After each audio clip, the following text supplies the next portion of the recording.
Hello students, हम chapter number 9 ticket album read कर रहे थे। ठीक है, यहाँ तक हमने रीड किया है। अब हम नेक्स्ट करेंगे।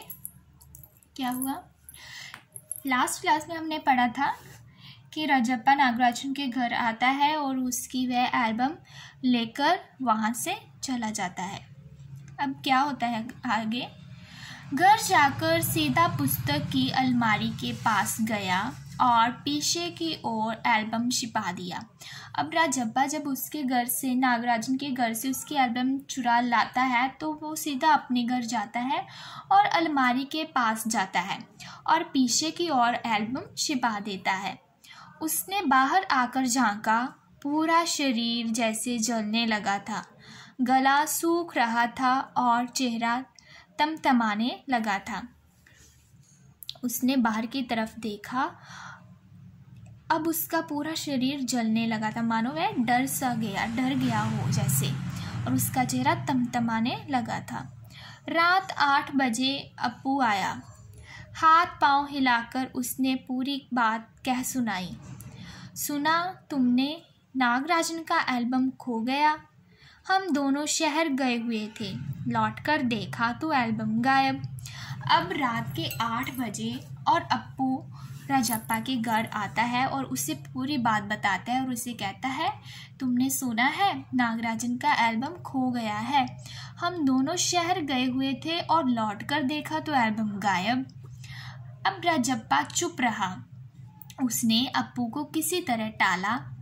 उसके जाते ही उसने झट कमरे का दरवाज़ा भिड़ा लिया और अलमारी के पीछे से एल्बम निकाल कर देखा। उसे फिर छिपा दिया। डर था कहीं कोई देख ना ले। अब ये सुनकर राजप्पा चुप रहा और उसने अप्पू को किसी तरह वहाँ से भेज दिया, टाल मटोल करके। उसके जाते ही उसने अपना दरवाज़ा बंद किया और अलमारी के पीछे एल्बम निकाल कर देखा और फिर उसे वहीं पर ही छिपा दिया। उसे डर था कि कहीं किसी ने उसे एल्बम चुराते देख तो नहीं लिया। अब आगे है, रात में खाना नहीं खाया, पेट जैसे भरा हुआ था। सारा घर चिंतित हो गया। उसका चेहरा भयानक हो गया था। अब राजप्पा ने रात को खाना नहीं खाया था, जैसे उसका पेट भरा हो।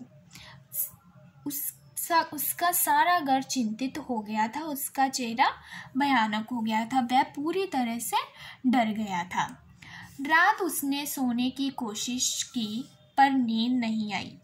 एल्बम सिरहाने तकिए के नीचे रखकर सो गया। सुबह अप्पू दोबारा आया। राजप्पा तब भी बिस्तर पर बैठा था। अप्पू सुबह नागराजन के घर होकर आया था। कल तुम उसके घर गए थे? अप्पू ने पूछा। अब राजप्पा को रात को नींद नहीं आ रही थी, लेकिन वह एल्बम को सिरहाने में रखकर सो गया। अब जब सुबह हुई तो अप्पू उसके घर दोबारा आया, लेकिन राजप्पा अभी भी बिस्तर पर ही बैठा था। अप्पू सुबह भी नागराजन के घर से होकर आता है और राजप्पा को आकर कहता है कि कल तुम क्या उसके घर गए थे? अप्पू राजप्पा से पूछता है। राजप्पा की सांस जैसे ऊपर की ऊपर और नीचे की नीचे रह गई। फिर सिर हिला दिया। वह जिस तरह चाहे सोच ले। अब राजप्पा पूरी तरह से डर गया था। उसकी सांस मानो एक ऊपर की ऊपर और नीचे की नीचे। कामाक्षी ने कहा था कि हमारे जाने के बाद खाली तुम वहां आए थे। अप्पू बोला। राजप्पा को समझते देर नहीं लगी कि अब सब उस पर शक करने लगे हैं। अब कामाक्षी नागराजन की बहन थी। जब राजप्पा उसके घर गया था तो कामाक्षी ही उसके साथ बैठी थी, उससे बातें की थी। अब अप्पू जो है वह कहता है कि कामाक्षी ने हमें बताया है कि हमारे जाने के बाद सिर्फ तुम ही नागराजन के घर आए थे। और ये सुनकर राजप्पा को समझ आ गई थी कि अब सिर्फ उस पर ही शक होगा। कल रात से नागराजन लगातार रोए जा रहा है। उसके पापा शायद पुलिस को खबर दें। अप्पू ने फिर कहा। राजप्पा फिर भी चुप रहा।